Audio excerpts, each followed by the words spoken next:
wasiirkii hore ee amniga Soomaaliya oo sheegay in shabaabkii ugu badnaa ay soo galeen magaalada Muqdisho. xiisad dagaal oo u dhaxaysa ciidamo ka tirsan militariga Soomaaliya iyo maleeshiyada deegaanka ah oo saaka ka taagan degmada Cadaado. maamulka Galmudug oo dawladda dhexe ku eedeeyay inay weerar ku qaaday xaruntii madaxtooyada Galmudug ee Cadaado.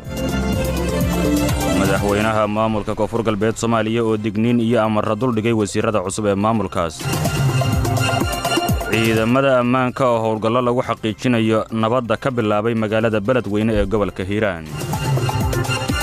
Maraykanka iyo Kuuriyada Koonfureed oo joojinaya dhoolatusyada military. iyo dad ay Daacish kala geeyeen oo ku midoobay Ciraaq. markale subax wanaagsan dhageystayaal waa subax axada oo ay taariikhdu ku beegan tahay 3 bisha 3 sanadka 2019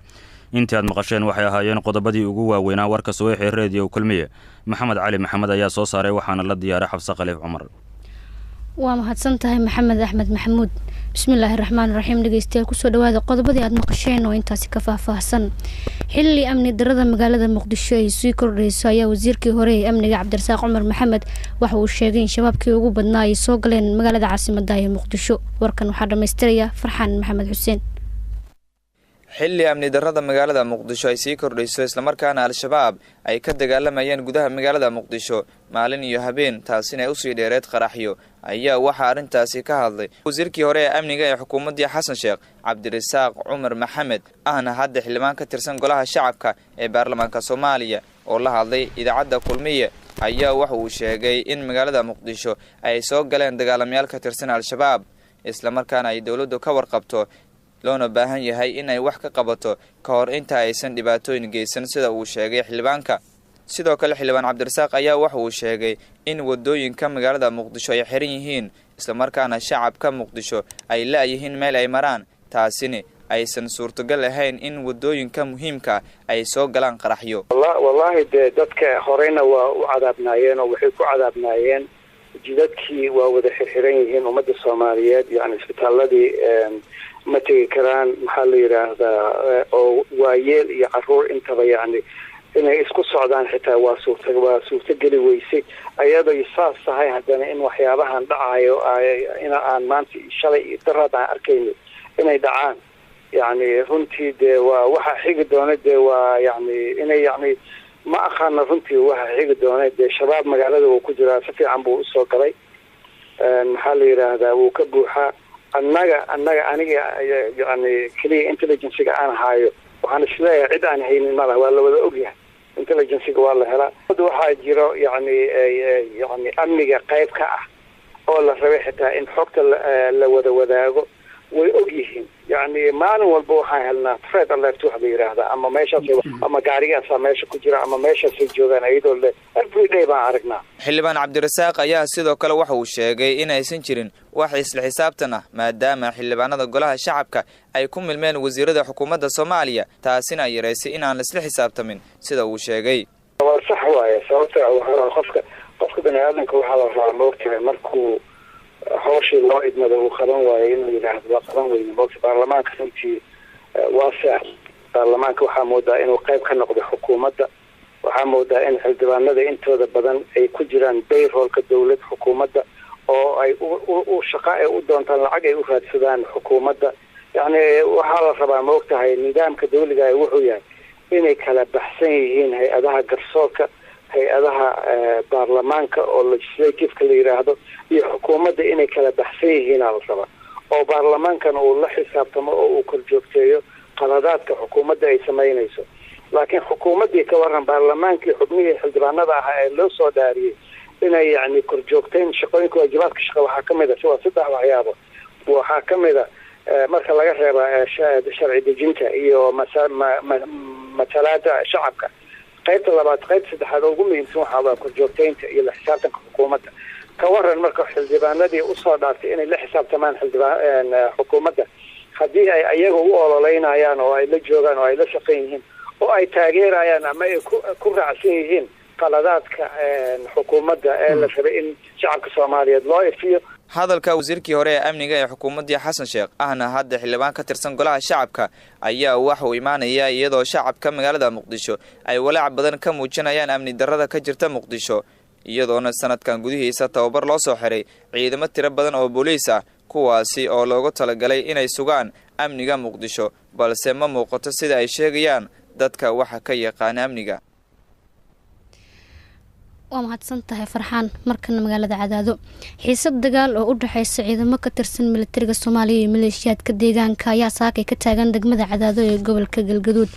wararkan ka helayna magaalada Cadaado ee gobolkaasi Galgaduud ayaa waxa ay sheegayaan in saakay halkaasi ay ka taagan tahay xiisad u dhaxaysa ciidamo ka tirsan militariga Soomaaliya, nabad sugidda joogta deegaanada Galmudug iyo maleeshiyaadka deegaanka. xiisadan waxa ay timid kadib markii xalay madaxtooyadii hore ee maamulka Galmudug ee magaalada Cadaado ay la wareegeen ciidamo ka tirsan dowladda dhexe, waxaana dadka deegaanka saaka ay sheegayaan in cabsi ay ka qabaan in dagaal halkaasi uu ka dilaaco. wararkii ugu dambeeyay ee aan ka helayno magaalada Cadaado ee maamulka Galmudug ayaa sheegaya inaysan deganeen xaaladda magaaladaasi, waxaana wararku ay sheegayaan in xalka gaarista xaaladda Cadaado ay kusoo biireen odayaasha dhaqanka ee magaaladaasi. weli wararka magaalada Cadaado ayaynu ku guda jirnaayeen. maamulka Galmudug ayaa dowladda dhexe ku eedeeyay inay weerar ku qaadeen xaruntii madaxtooyada maamulka Galmudug ee Cadaado.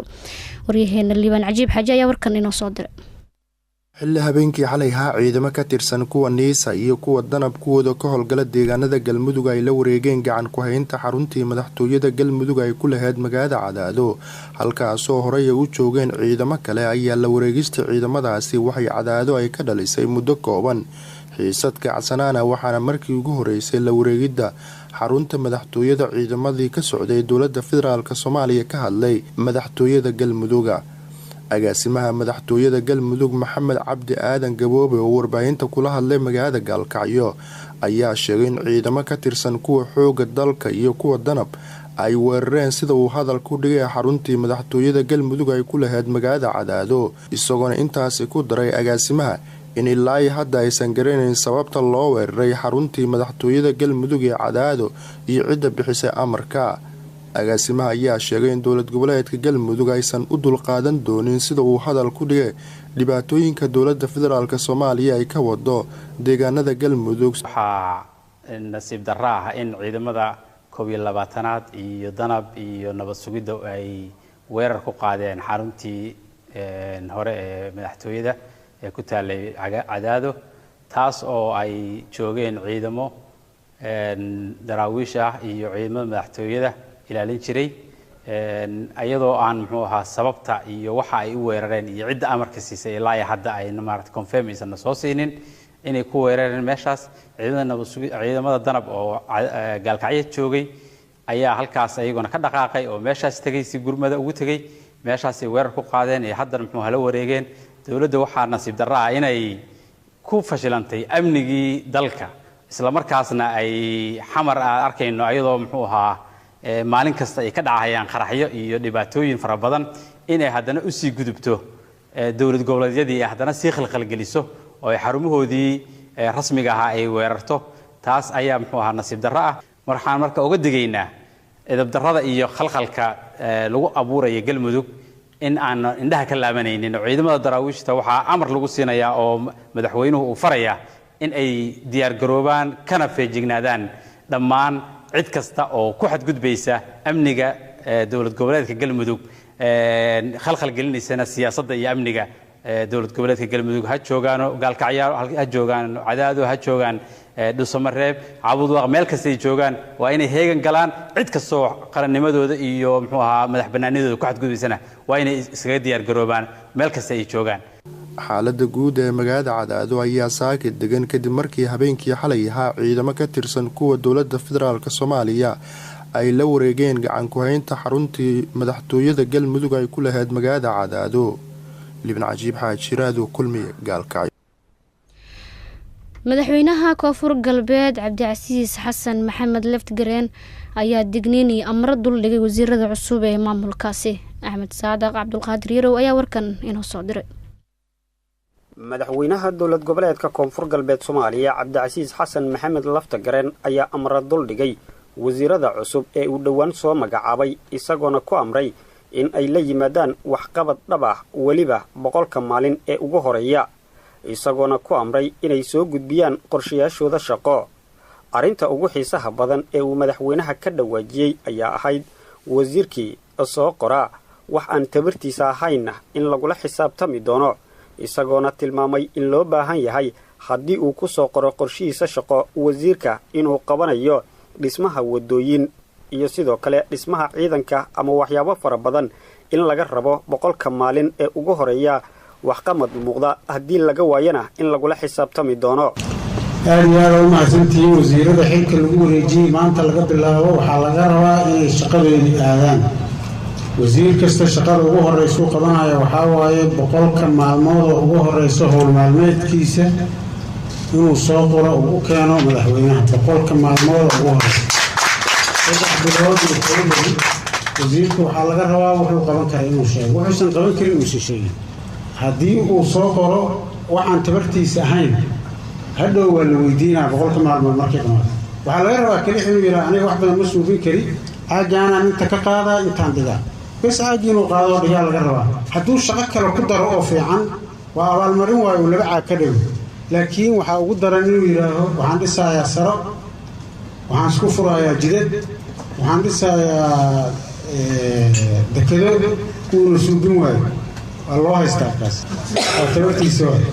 100 marka qalbi fiicnaanta ayadoo ay jirto haddana wixii qabsoomi karo oo aan ku xisaabtamayno inay qabsoomaan rabaa adduunyada dowladnimada waa maalin walba wax lagu daray waa sidoo kale madaxweynaha ayaa uga digay wasiirada isqabqabsi dhexdooda ah isagoona yiri ma arki karo wasiir iyo ku-xigeenkiisa oo is haysta wasiirada iyo wasiir ku-xigeenada sidii ay sheegtay aamino la taliyaha madaxweynaha wasiir iyo wasiir ku-xigeen iyo agaasimo iska dacwoona agaasimaha iska dar technicalki waay laakiin wasiir iyo wasiir ku-xigeen iska dacwoonaya